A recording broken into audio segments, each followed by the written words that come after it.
Welcome to Shades in Justice podcast.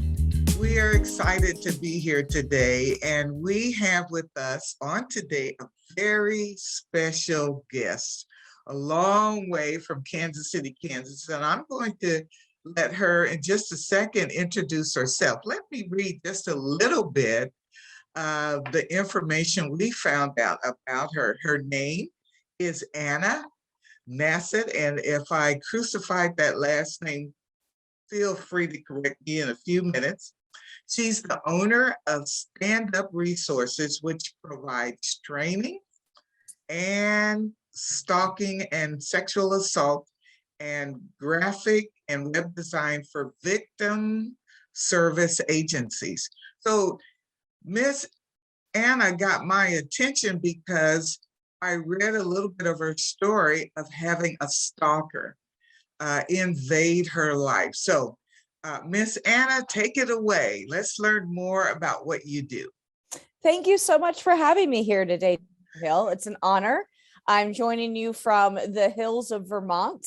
And so, yes, I have a business called Stand Up Resources.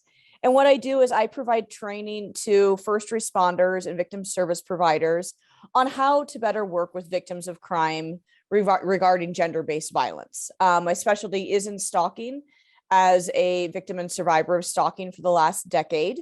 But I train on other subjects such as sexual assault awareness, bystander prevention, suicide awareness, just to name a few.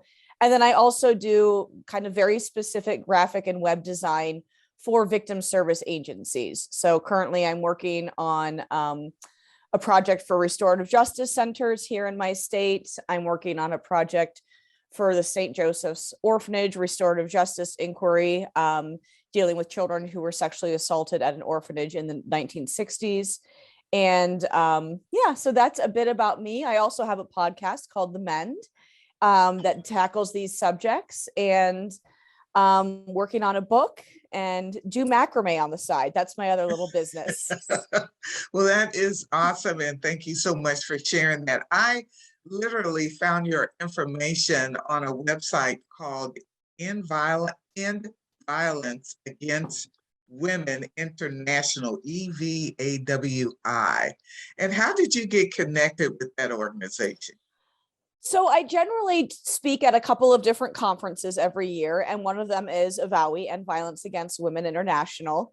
And I, about a year and a half ago, emailed them and asked if they were looking for any new board members, because I think it's really important for survivors' voices to be able to be at the table where these decisions are being made. You know, they push for a lot of legislation, they do a lot of training, specifically with law enforcement. And so I just, put it out there and said, hey, would you be interested? I don't know what I could give y'all, but would you be interested? Because I feel like in life, we have to do that. We have to advocate for ourselves and put ourselves out there. And so I became an associate board member and then just got asked to serve on the board of directors. So I'm such an honor to serve with this very legendary organization who has trained countless first responders across the globe for the last 20 years. Boy, that's awesome. So your story is fascinating to me. Do you mind sharing a little information about the stalker who was in your space? I think this might be something we don't hear about it much on World News Tonight or Fox News or CNN, but stalking is happening every day around the globe. And so I wanted to highlight this area that we don't hear much about. So your story being what it is, I think would really help our listeners. Yeah, so I think it's important for us to first start with the definition of stalking, because people get very confused by it. It is a crime in all 50 states and all territories. It is a crime, to paraphrase the Department of Justice definition of it, it is a series of behaviors or series of repeated behaviors that causes a reasonable person fear for their safety or the safety of others around them. And so that can be surveillance, unwanted gifts, threats, unwanted contact, impersonating somebody. all of those things combined that give a reasonable person fear for their safety or others is what stalking is. And the majority of people know the person that stalked them. So 85% of people who are stalked, it's either from a former intimate partner, a friend, a family member, an acquaintance. So there's a very small percentage that have the story like mine do, was a stranger that stalked me. So we fall kind of into that 15%. So for me, I was living out in Washington State and owned a successful art gallery. And in 2011, a man I didn't know approached my gallery and gave me the gift of a painting and said he wanted to show artwork at my gallery. What I didn't realize at the time was that he had already been stalking me for several years. I wouldn't find that out till 2019, that he'd probably been watching me since 2008 or 2009. But he came into my life in 2011. And, I quickly just kind of dismissed his artwork. I wasn't interested in showing it. And he started to really, like, his stalking really started through social media, sending me messages. We weren't friends on Facebook, but you could, easily send messages. And I started to really first become aware that there was an issue when he would start to comment on my physical appearance. And then also start to comment, like he would send me messages and say, "It was nice to see you today." I was like, I haven't seen this guy anywhere. I don't understand why he's saying it was nice to see me today. So I really just kind of checked in with my gut and was like, there's something wrong here. And because we as society don't really take stalking seriously, those around me initially were like, "Oh, you're overacting. He just has a little crush, this or that." But I just kind of kept checking with myself and went to law enforcement, where they affirmed my perceptions. And I would come to find out that he was a serial stalker. Unfortunately, he has a mental health diagnosis of schizophrenia. I always feel like it's important to say most people with schizophrenia do not stalk. Like, most people that have a mental health diagnosis live beautiful and brilliant lives. His just happens to manifest in this way. So over the course of the years, he would end up serving time in jail for stalking me. I was granted a lifetime protection order against him. Eventually, I would have to close my business because of it, because the last place you want to be when you're being stalked is where they know you are. And Yes. so what was my beautiful business turned into such a place of fear and potential violence. Because in the end, unfortunately, the way his stalking has manifested, he believes that we are married, but he also wants to murder me. So it kind of goes back and forth. And so ultimately, I had to close my business, and my life just became a shell of what it once was, like from being this, young community business owner to just kind of hidden up in my apartment. And through a long series of events, I eventually would decide to move, because I just knew that I was never going to be able to find freedom living there where I was at in Washington, even though I loved my community and town so much. If you were to look at my social media now, it's still more of my old town in Port Townsend than it is of my life in Vermont. But I moved out here and thought I would be able to just kind of hide away. And he eventually did figure out where I was and started threatening me again. And in 2019, it took us about 2 years to build a case against him. But in 2019, we went to trial, and he was found guilty in a bench trial. So just a judge overseeing it, Okay. which was his decision. He acted as his own counsel. Oftentimes stalkers will use the criminal justice system to continue to commit the crime, Yes. because they can use that to actually be able to talk to us. Oh, So he very would, interesting. yeah, Very he took me to court a couple of times, and that was really, it's just like they can use that, because it's like I legally have to show up and he gets to speak to me. So he acted as his own counsel, and he chose it to be a bench trial, so just the judge overseeing it. And he would end up being found guilty of aggravated felony stalking and felony cyber stalking, which held a maximum of 10 years in prison.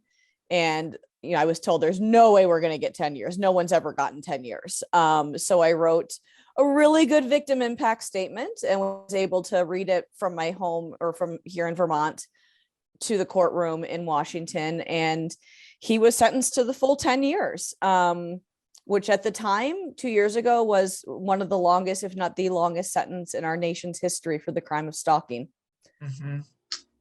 So Well, that's the very quick version. yes, well, congratulations on that sentencing and Thank for you. being brave enough to stick with it, because I'm sure were many days when you were very discouraged about the whole process and the criminal justice system, and him alone just being able to use the system to see you. Oh, that is pretty messed up. So thank you for sharing that and for your courage to move forward with that whole thing.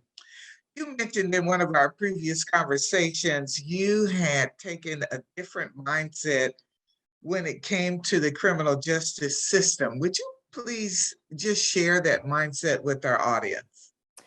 Yeah, I mean, I think that, now I know so much more, especially now that I train law enforcement and different people. Like when it first all started, when I went into the police station, I was met with like just a lot of empathy and kindness.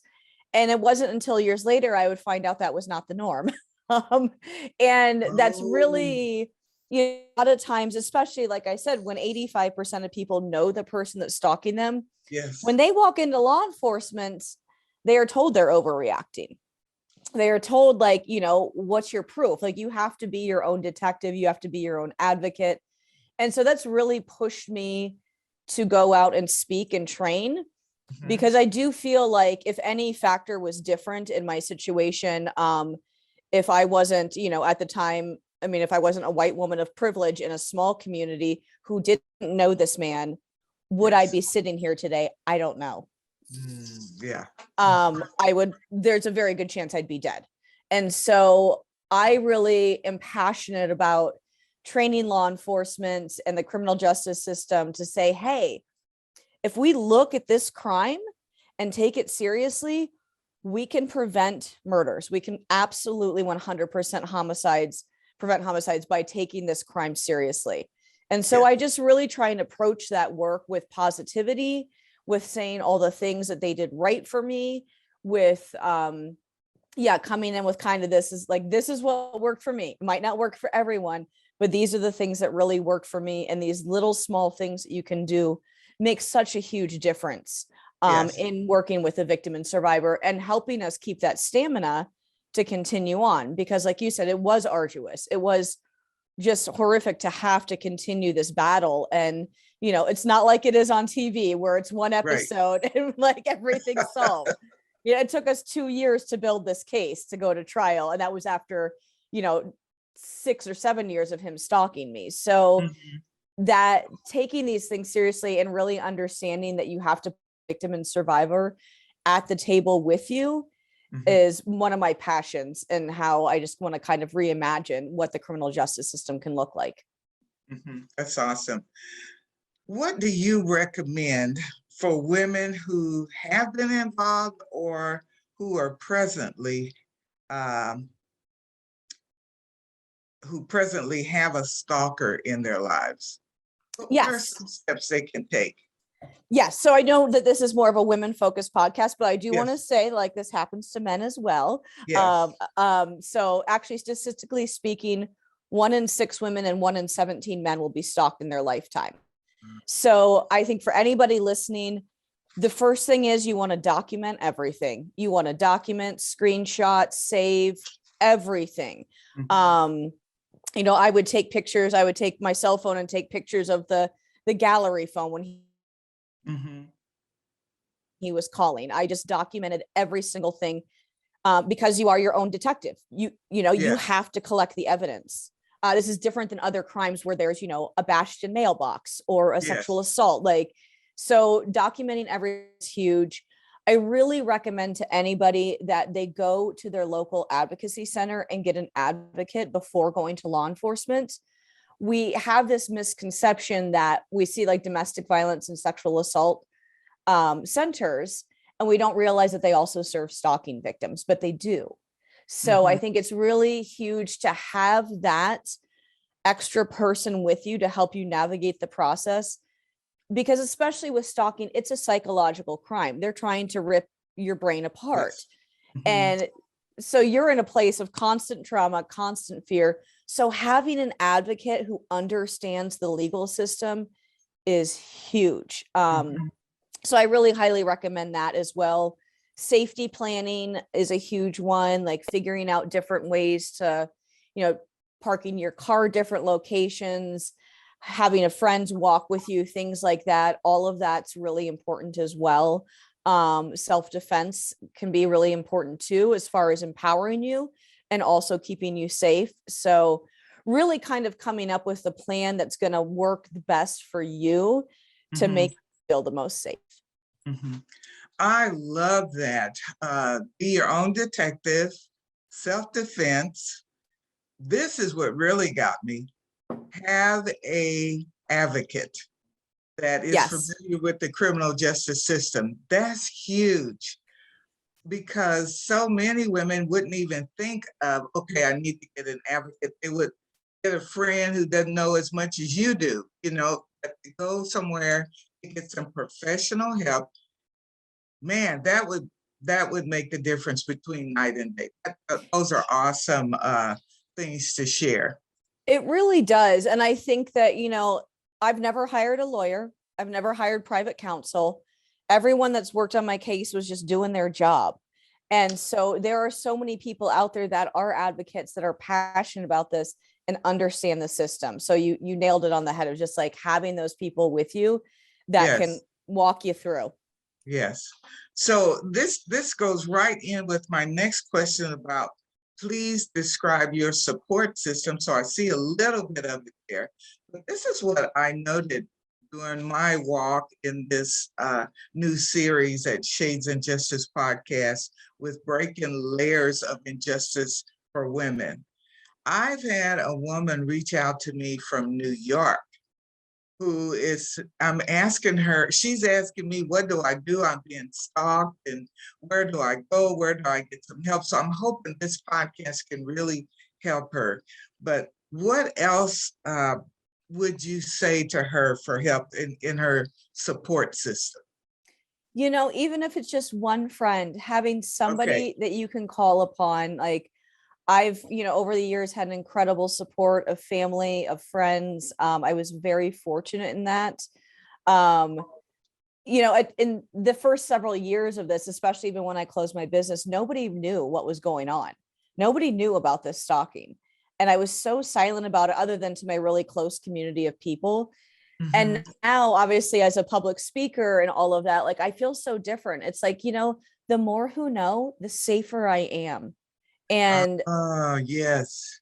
it can be challenging. Like I've had employers that have cut my hours and then eventually let me go. Like the only time I've ever been let go from a job was after I had to disclose to them about the stalking. Uh-huh.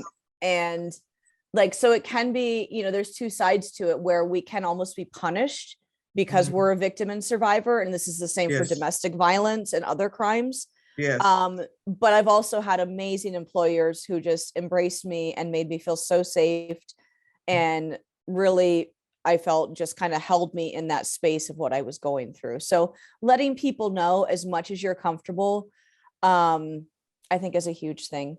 Yeah. Letting neighbors know. Yeah. That is that's key.